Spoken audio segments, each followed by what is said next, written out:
Halo teman-teman, baik kita akan mengulang sedikit tentang list kemarin di video sebelumnya. Jadi beberapa masih ada yang mungkin yang masih bingung ya. Jadi list di list dan string kaitannya itu adalah misalnya kalau kita punya string suatu kata gitu, lalu kita akan mengambil setiap karakter stringnya tersebut, maka kita gunakan casting ke list.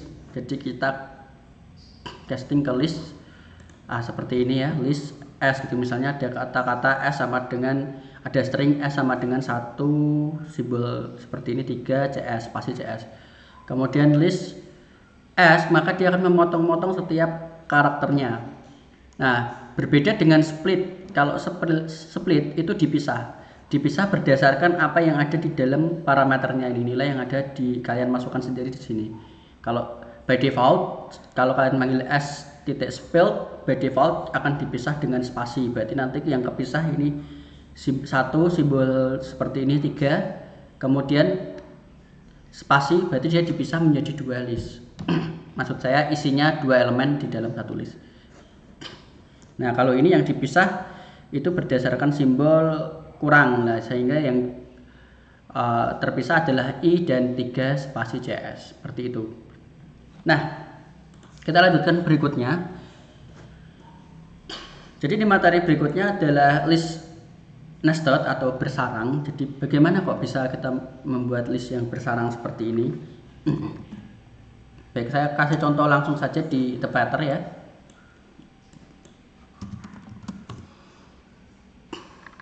Nah, misalnya saya punya list sembarang gitu ya, misalnya S gitu, saya kasih list angka 1, 2 seperti ini. Lalu saya punya A sama dengan 3, 4. Lalu saya isi s.append A, sehingga nilai S sekarang adalah 1, 2, 3, 4. Tetapi perhatikan bahwa yang 3, 4 itu adalah yang membawa adalah variabel A, sehingga yang terjadi adalah list ini berisi list yang lain. Jadi list S itu berisi list A. Kalau seandainya saya mau menambah append ya, misalnya append yang A itu saya append, saya tambahkan misalnya 5. Yang jadi pertanyaan, list S sekarang bagaimana? List S sekarang maka akan ditambah 5 di dalam yang tadi yang sudah ditambahkan di A, sehingga inner list ya, list yang terdalam di sini itu akan bertambah elemennya yaitu 5. Kalau seandainya ada lagi, misalnya saya punya variabel C gitu, lalu saya buat lagi 100,10 itu misalnya isinya, lalu saya coba a.append C, maka yang akan terjadi adalah ketika saya melihat S, yang terjadi adalah setelah 5 elemen berikutnya adalah list. Jadi ini list sudah bersarang 3 kali. Jadi ide dasarnya adalah kita bisa menyimpan data kita dari list yang dulu kita pelajari ya. Jadi kalau kita lihat struktur list,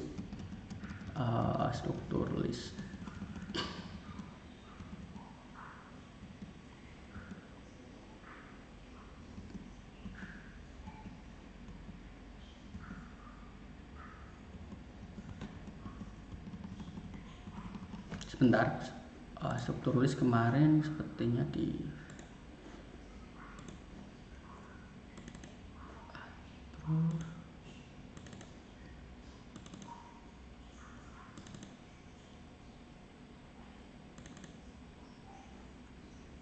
ini. Jadi kalau sepertinya di video sebelumnya sudah saya edit, di sini tidak saya simpan. Jadi struktur dari list itu kan dia menyimpan satu elemennya itu ya. Elemennya itu berisi objek. Jadi objek itu bisa diisi apapun. Mau diisi objek yang lain selain objek primitif juga tidak masalah. Maksudnya selain tipe data primitif juga tidak masalah, atau bahkan tipe data yang bentuknya komposit ya, seperti list, tuple ataupun dictionary itu bisa. Jadi tidak hanya dapat diisi cuman untuk apa namanya, suatu tipe primitif saja. Jadi list di sini lebih fleksibel kalau di Python. Nah, kira-kira begitu. Jadi elemen, kalau kita merujuk ke, kita mau coba lihat S, elemen ke 0 nya itu adalah 1, S elemen ke 1, indeks ke 1 nya adalah 2. Lah, S indeks keduanya itu adalah list 3, 4, 5, 10. Kalau kita S indeks ketiga ini yang kalian harapkan 3, itu yang terjadi malah error, karena yang ada di dalam si indeks kedua itu adalah list gitu. Jadi tidak bisa diakses menggunakan cara seperti ini. Ataupun misalnya 2 gini ya, lalu kita akan coba akses lagi 2,1 itu misalnya, bisa apa tidak? Tidak bisa juga. Atau kalian bermaksud untuk mengambil elemen kedua dari 0 ini ya, misalnya elemen indeks kedua ini dari list ini kan dapat 3, 4, 5 itu, mau diambil 3-nya berarti 2,0. Pikiran kan mungkin seperti itu, tidak bisa. Atau cara yang lain, nah cara yang lain bisa. Jadi kalian kalau ingin merujuk ke list dari listnya yang lain, jadi tadi ya S itu isinya ini, lalu saya lihat di S kedua itu adalah isinya list yang ada di sini, lalu saya rujuk lagi S ke 0, itu dapatlah si 3. Bagaimana caranya untuk mendapatkan si 100? Berarti 100 itu ada di indeks ke berapa? 0, 1, 2, 3, berarti di indeks ke 3. Lalu kalian ngambil indeks ketiga dari yang pertama, nah dapat 100. Seperti itu caranya. Oke, berikutnya biasanya operasi list yang sering dipakai itu adalah sort untuk mengurutkan gitu ya. Jadi kalau kalian mau mengurutkan S ini, kita pakai sort. S dot sort not supported. Coba lihat S ini. Oh, sorted ya. Oke, mungkin sorted mungkin ya. Sorted S dot sorted. Fungsi sorted ini nggak bisa dipakai di list ya. Oke, kalau coba reverse ya, reverse S juga tidak bisa dipakai. Reverse is not defined. S dot reverse.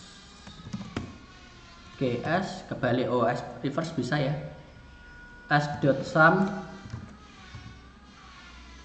Oke, tidak bisa ya.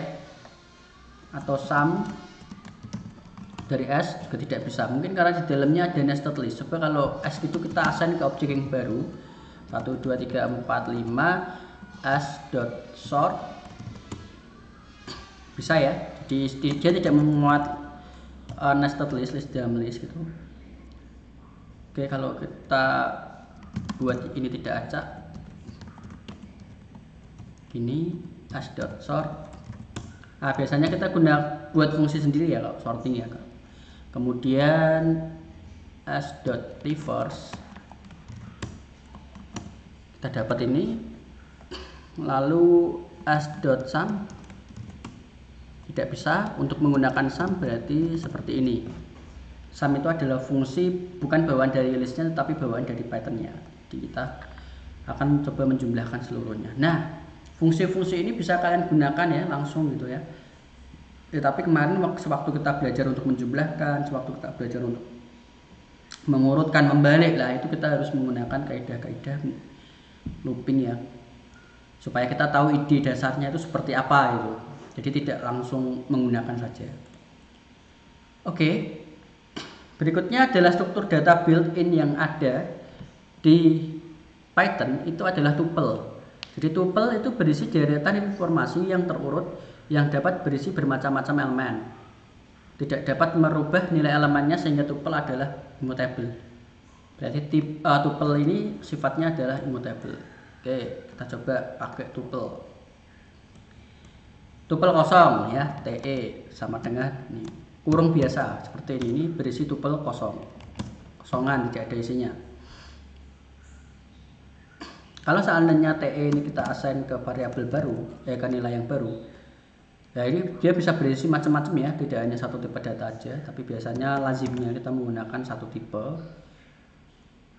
Untuk tuple ini biasanya tidak sih, tidak masalah. Kemudian ambil elemen dari TE yang pertama itu seperti ini, dapat 1 gitu. Lalu kita coba akan mengganti elemennya ya, TE 0 kita ganti sama dengan 10. Apakah bisa? Tidak bisa. Kenapa? Karena tuple itu sifatnya adalah immutable. Jadi dia berbeda dengan list yang kita bisa ganti secara langsung yang sifatnya adalah mutable. Nah, kita juga bisa melakukan penjumlah. Maksudnya di sini plus di sini, operator plus di sini adalah menghasilkan atau menggabungkan dua tuple ya. Jadi kalau ada isi misalnya sesama tuple ya ini ya, TE lalu saya tambahkan dengan tuple yang lain 4,5 begitu, maka TE saja itu tetap 1, 2, 3 karena dia mutable. Tetapi kalau TE plus 45 maka dia akan menjadi 1, 2, 3, 4, 5. Nah, supaya TE itu menjadi objek yang baru, TE ditambah TE, kita update ya TE-nya. TE ditambah TE yang sebelumnya ditambah 4,5. Maka TE akan bernilai 1, 2, 3, 4, 5. Caranya diupdate dan dia akan diassign ke objek yang baru. Nah, kalau akan memotong tuple, kita bisa gunakan seperti halnya slicing cara biasa ya. TE 1, 2 maka akan menghasilkan 2, tapi di belakangnya dikasih koma ya. 1, 3, 2, 3, 4, 2, 3, 4 gitu ya. Kalau satu saja nanti dikasih koma. Kalau dari 0, 1, 2, 3, 4, 0 sampai terakhir, elemen terakhir 5, nah seperti itu. Sama ya, menggunakan metode slicing yang lain. Nah, kita bisa manfaatkan tuple ini untuk menukar variabel. Nah, ini yang sering kita lakukan untuk menukar variabel. Misalnya X adalah 10, Y adalah 5. Kita mau tukar X itu nanti bernilai 10, X itu nanti bernilai 5, lalu Y itu bernilai 10. Caranya kan biasanya kita bisa gunakan temporary variabel ya. Temporary X seperti ini, lalu X sama dengan Y, lalu Y sama dengan time seperti ini. Oke, jadi nilai X sekarang akan jadi 5, Y sama dengan 10. Oke, saya ulangi lagi. Ada cara yang lebih sederhana yaitu kita memanfaatkan tuple. Jadi kita buat tuple seperti ini, X, Y sama dengan Y, X. X5, Y 10. Nah, seperti itu. Mudah sekali bukan? Nah, lalu kita bisa mengembalikan itu di fungsi juga ya. Misalnya kita membuat fungsi quotient and remainder gitu, X sama Y, lalu akan melakukan pembagian integer X dibagi Y itu yang dimasukkan oleh user, nanti ditampung di variabel key, lalu R itu sama dengan X di mod Y itu sambung di variabel L, nanti dikeluarkannya adalah berbentuk tuple. Waktu kalian coba panggil dengan nilai quotient and remainder 4 sama 5, maka nilai quote sama rem di sini nanti akan menyesuaikan. Berarti 4 dibagi 5 itu nanti akan menghasilkan berapa? Ya kan, dia kan nanti mengacunya ke sini, quote ini, yang rem itu mengacunya ke sini. Nah, karena dia dikembalikan melalui key dan R, dan key dan R ini adalah tuple, yang kalian tampung di sini juga adalah tuple. Oke. Kemudian ada struktur data yang lain, misalnya bagaimana kalau kita akan mencoba untuk menyimpan informasi mahasiswa. Mahasiswa itu terdiri dari dia punya NIM gitu kan, lalu dia juga punya kelas, dia juga punya nilai. Selama ini yang kita lakukan adalah membuat satu persatu ya, menggunakan list satu persatu seperti ini. Atau kalau kalian sudah belajar nested list mungkin bisa juga. Hanya saja ada cara yang lebih mudah gitu ya untuk diterapkan di sini. Jadi perhatikan bahwa syaratnya di sini adalah mereka memiliki panjang yang sama itu. Jadi sehingga informasi yang ada di sini itu akan berada di indeks tertentu, satu indeks gitu. Misalnya ini juga. Nah, sehingga ini indeks ke 0, lalu ini indeks ke 1, ini indeks kedua,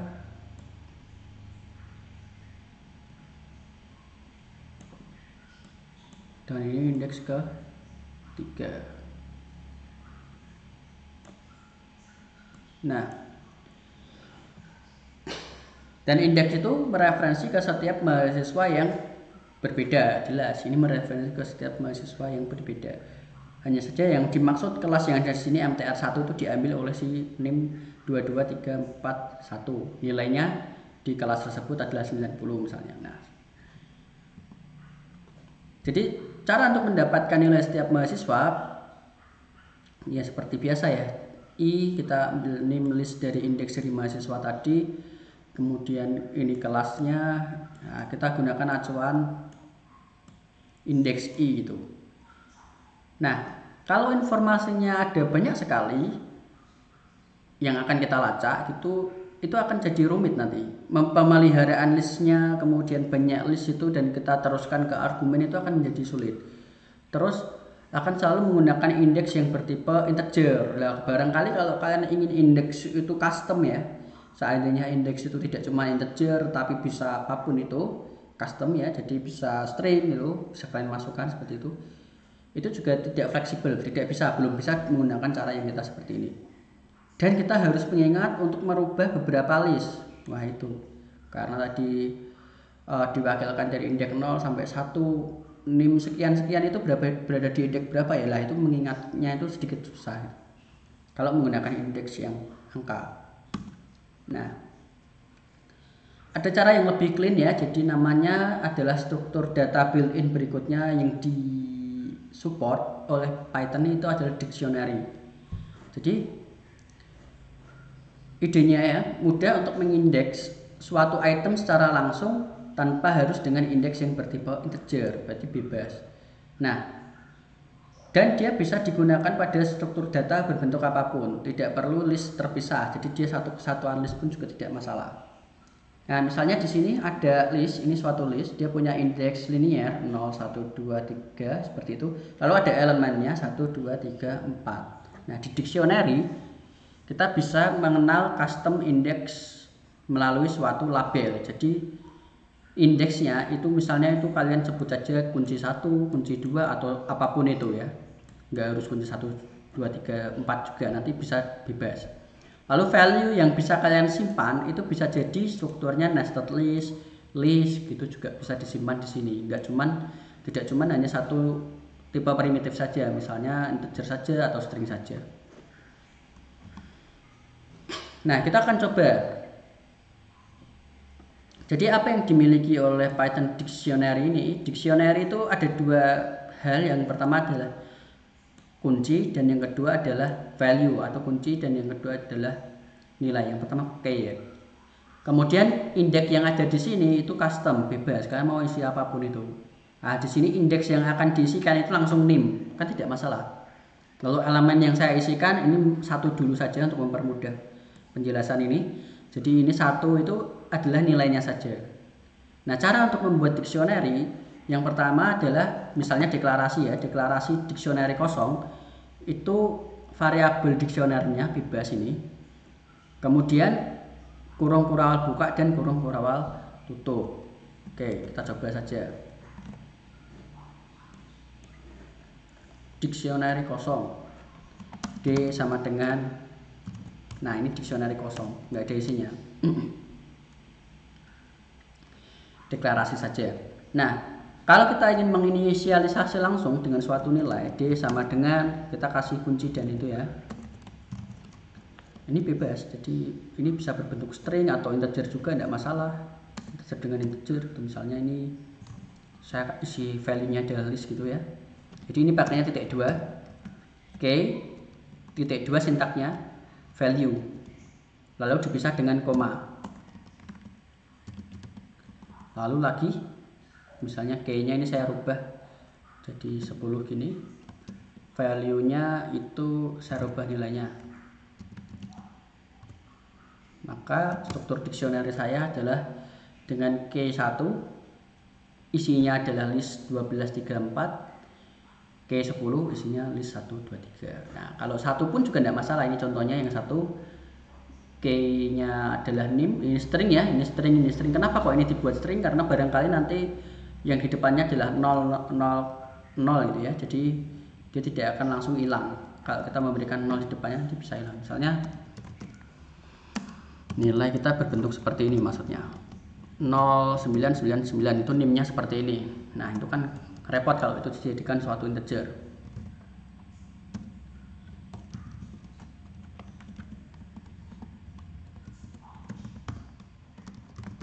Nah, seperti ini.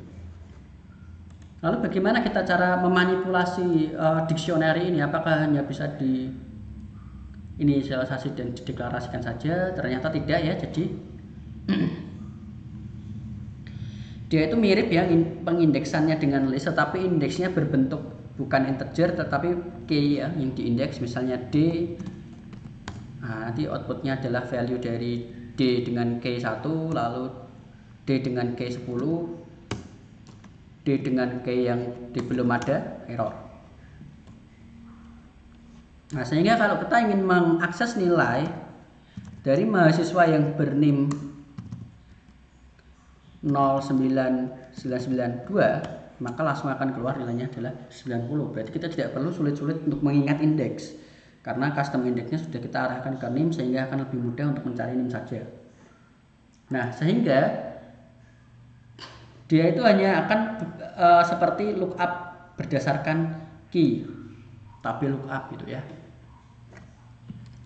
Oke, apa saja yang bisa kita lakukan? Kita juga bisa menambahkan entry baru. Caranya sederhana. Misalnya kalau dari kosong mau ditambah yang baru ya, ini dari kosong mau ditambah yang baru, tambahkan saja. Misalnya D-nya ini string seperti ini kuncinya, lalu ini sama dengan value-nya misalnya 100. Lalu saya tambahkan lagi kuncinya A, value 90, maka D itu langsung akan bernilai seperti ini. Dengan KS bernilai 100, KA bernilai 90. Nah, kalau yang sudah ada tadi nilai kita punya seperti ini, lalu kita kebetulan ada mahasiswa baru yang masuk ke kelas kita, jadi kita bisa tambahkan dengan cara misalnya nimnya 12345, nilainya itu 50. Nah, akan langsung ditambahkan di belakang. Begitu. Lalu bagaimana cara untuk mengecek apakah key tertentu itu ada di dalam situ? Kita gunakan operator in. Misalnya 09992 in nilai, dia pasti akan mengembalikan true. Kalau misalnya yang kita cari nggak ada, dia akan mengembalikan false. Ini kalian bisa gunakan ekspresi boolean ini di dalam if itu. Tinggal ditambah aja if.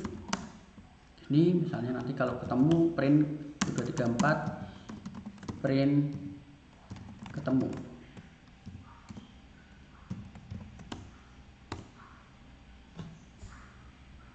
Oh, ya ketemu ya, karena tadi satu nggak ada, yang ini ya 092, lalu print, nah outputnya ketemu gitu. Lalu kita bisa menghapus setiap elemennya dengan fungsi del yang sudah disediakan Python. Misalnya yang akan kita hapus adalah nim dengan 23345, ini akan kita hapus semua. Berarti nilai 345 kurang tutup. Udah. Kita cek nilai sekarang dia hilang. Kalau ingin mendapatkan semua kunci yang ada, bisa digunakan fungsi case. Nah, nanti dia akan mengembalikan dictionary key itu semua kuncinya. Kalau value-nya, jadi values, kita gunakan fungsi values seperti ini. Jadi akan mengembalikan dengan pengulangan otomatis. Nah, biasanya key dan value ini kalau di tempat lain itu dikenal dengan istilah hash map. Nah, itu sejenis dengan hash ya. Itu sejenis dengan ini ya, dictionary ini. Oke, kemudian yang perlu diperhatikan di value, apapun tipenya bisa jadi dia berupa immutable dan mutable, itu bebas mau diisi apa aja. Kemudian juga bisa diduplikasi.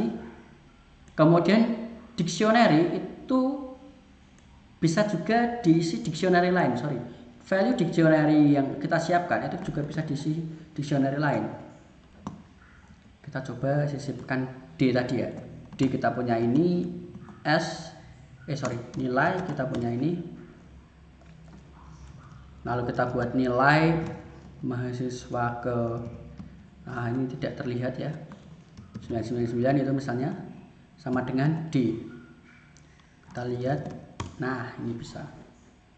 Jadi nanti yang NIM 9999 itu akan memiliki nilai berupa dictionary yang lain, itu bisa. Atau istilahnya dictionary bersarang, tapi bersarangnya ada di value. Nah, untuk yang key harus diperhatikan dia harus unik. Jadi tidak boleh ada yang sama. Kalau misalnya saya tambahkan lagi nilai yang sama seperti ini misalnya 1 2 3 4 5, tapi nilainya dari kunci 1 2 3 4 5 itu adalah 100, itu nanti bisa ternyata dia akan di replace 100. Tetapi kalau kita membuatnya pertama kali ya, yang pertama ini yang dimaksud itu unik itu adalah dalam satu serangkaian ketika kita lakukan inisialisasi, misalnya I sama dengan, oke ini integer semua ya, lalu 12 lagi, kemudian 100, 200 gini I. Nah, yang dia tidak ada error, jadi tidak ada error yang disampaikan, cuman yang jadi masalah adalah yang akan dicatat adalah yang terakhir. Jadi yang 12 dengan kunci 12 sama ini yang diambil adalah 12 ya terakhir, dengan nilai value-nya adalah 200. Nah, dan syaratnya adalah harus bertipe immutable. Jadi harus kalau tidak integer ya float, ya string, tuple, boolean. Kalau bertipe mutable itu nggak bisa. Jadi sebetulnya dia itu membutuhkan objek yang hashable gitu, hashable ya. Tetapi pikirkan bahwa tipe immutable merupakan hashable. Jadi kalau kalian kenal dengan istilah yang disebut dengan hashable ya, yang biasanya kita kenal di kunci seperti itu, mekanisme key dan value. Jadi kita bisa memikirkan tipe immutable tadi di Python itu berupa hashable. Hati-hati dengan tipe float sebagai key ya. Jadi ya ini kalau kita menggunakan tipe float sebagai key itu kadang ada beberapa hal yang perlu diperhatikan. Cuman saya belum pernah mencoba menemukan sesuatu yang tipe float. Kita coba dulu aja. Tapi sangat jarang sekali orang menggunakan dictionary key itu adalah float.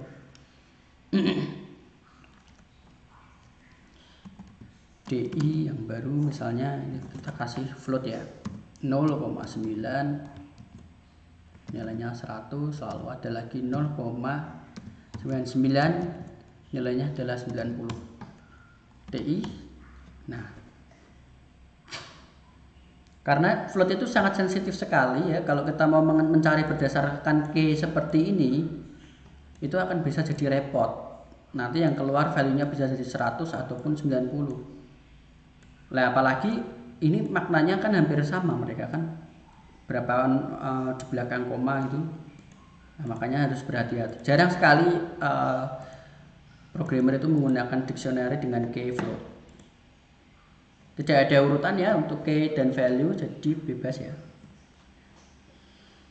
Perbedaannya antara list dan dictionary kita coba lihat. list itu elemennya itu terurut, kemudian dictionary itu pasangan kunci dan nilai. List itu lookup elemen dengan indeks bertipe integer, sedangkan di sini ada lookup satu item dengan item yang lain, jadi berdasarkan kunci atau custom indeks, tidak ada urutan. Kalau indeks jelas dia terurut dari 0 sampai panjang list yang kalian masukkan. Indeks juga harus integer, tidak boleh bertipe yang lain, tetapi kunci bisa apapun selama dia bertipe immutable. Nah, kita coba ya, ini materi ini saya ambil dari OpenCourseware MIT, jadi mata kuliah kalau tidak salah Introduction Programming with Python apa ya, kalian bisa cari nanti, sini ada kayaknya. Oke.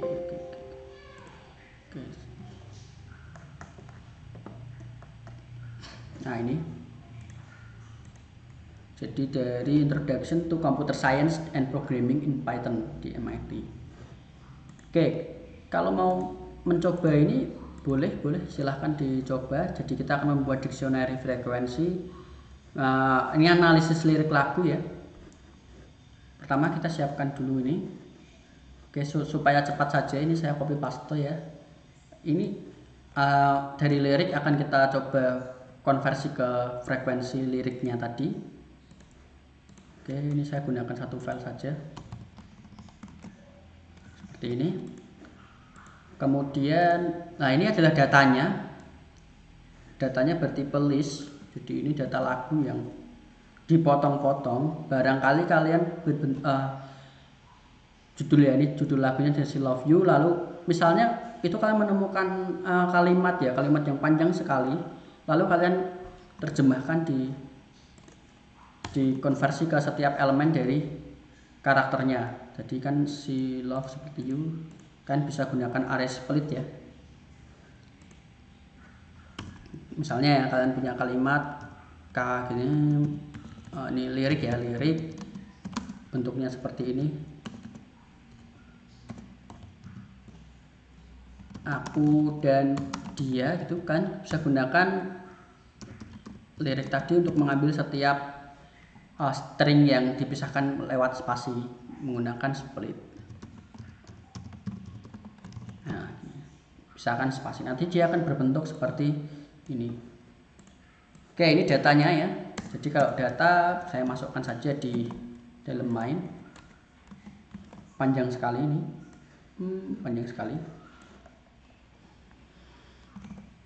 Lalu berikutnya adalah kita coba cek. Kita tamu di variabel lirik to frekuensi, ada berapa banyak frekuensi kata yang ada di lirik ini. Gini ya, saya print Beatles gitu misalnya.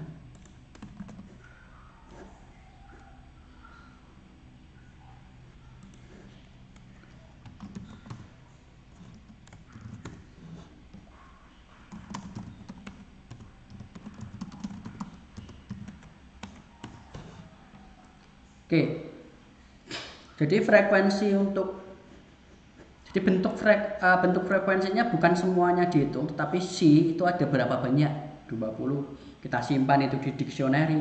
Love itu ada berapa banyak, 13 gitu kan. Jadi ini kan pasangan kunci, jadi setiap katanya kita gunakan sebagai kunci, dan setiap value-nya itu adalah nilai yang kita hitung tadi. Oke, sebentar. Nah ini kopas tadi nggak rapi. Nah, jadi kita siapkan dictionary ya, jadi untuk menangkap semua kata-kata yang itu. Kemudian kita cari setiap kata yang ada di lirik. Jika setiap kata yang ada di lirik itu ada di dictionary, maka setiap dictionary ya kan, setiap dictionary value dengan kunci kata tersebut akan di-increment 1. Begitu. Jadi kalau kita cek kalau sudah ada isinya di dictionary itu. Jadi kalau ini kita cek jika kata sudah terdaftar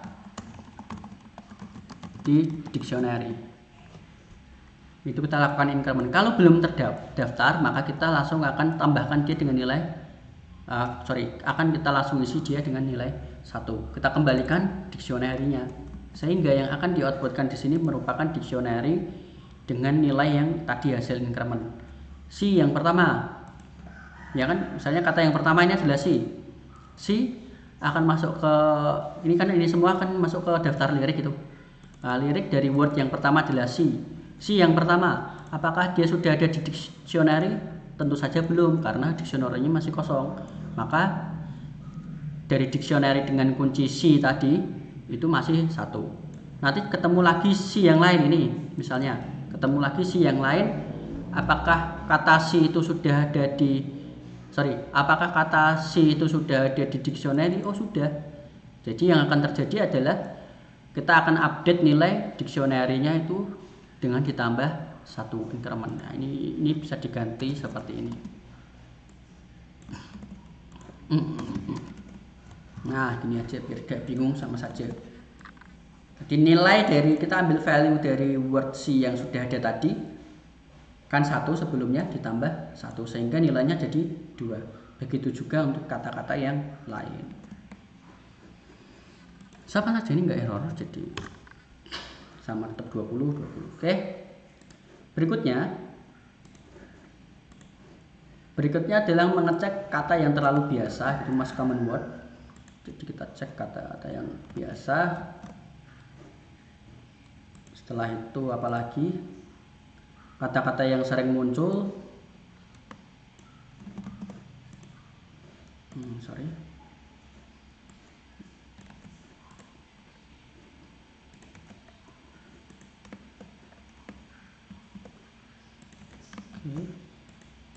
Berikutnya adalah kata-kata yang sering muncul.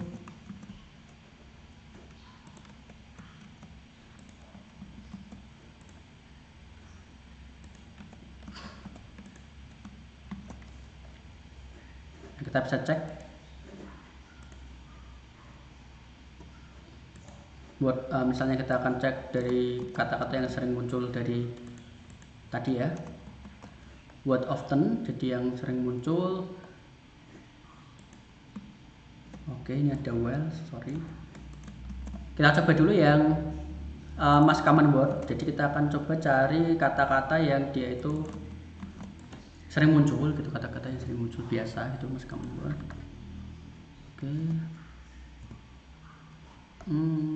Oke, dan-nya salah.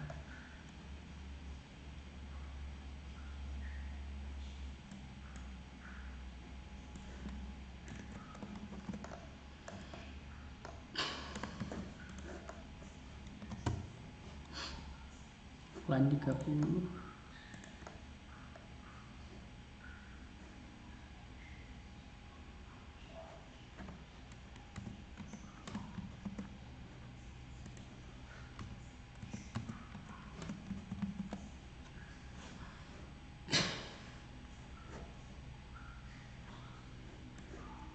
Oke, saya urutkan dulu aja.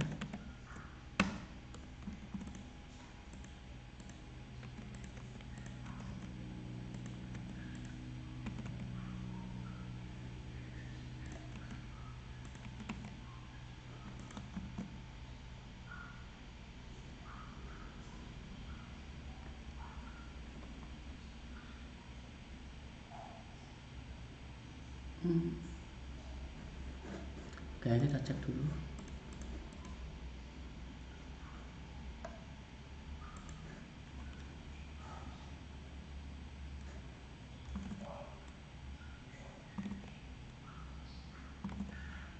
Ini apa sih? Word often ya? Oke, sorry. Ini word often tadi.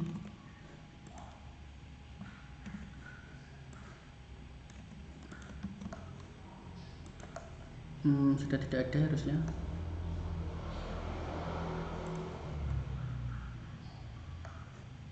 Ini juga harus saya ratakan. Ini jangan kopas ya, jadi kalau kopas tuh seperti ini. Oke, sudah ya. Most common word, frekuensi tidak ada ini, cuma 1 parameternya. Kita coba cek. Kurang foto. Nah, jadi yang di sini yang terbanyak itu adalah you yang sering muncul. Jadi kalau kita cek ya, nah ini tapi banyak sekali. Ya sepertinya cuman you saja, you 36. Dia mengembalikan yang itu. Jadi berikutnya adalah kata yang sering muncul.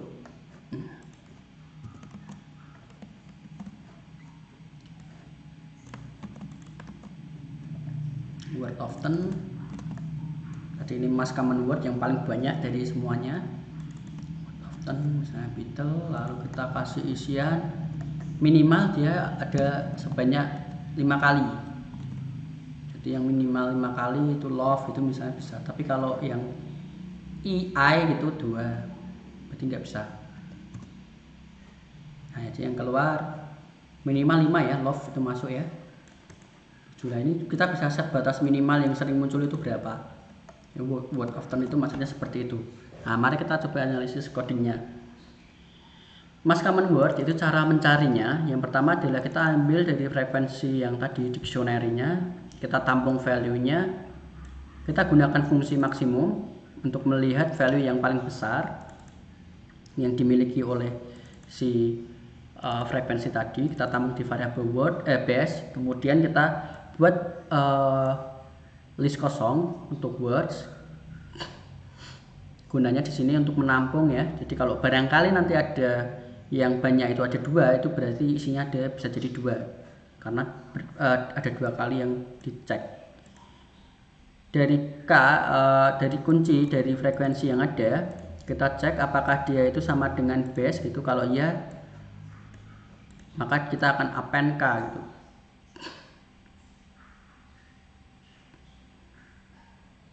Jadi kuncinya akan kita append di dalam words.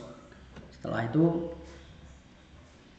base tetap akan dikembalikan nilai yang paling besar. Jadi ini tetap 1 ya, ternyata bukan 2. Jadi kalau seandainya ada 2 yang ditemukan sama, itu tetap 1 aja, salah 1 aja dicatat.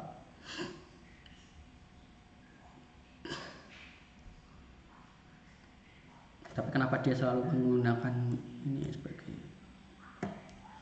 oke lah. Kalau seandainya ini saya ganti ya, ini yang 1 biasa saja, jadi ini tidak perlu menggunakan list. Langsung sama-sama dengan kan k gitu.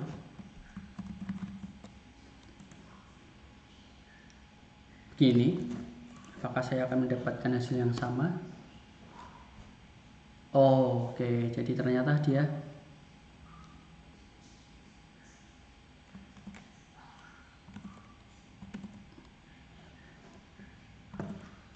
tidak bisa. Jadi kalau sebelumnya kan kita akan keluar u seperti ini ya, makanya dia tidak langsung tampung di suatu variabel karena dia tidak memperbolehkan itu ya.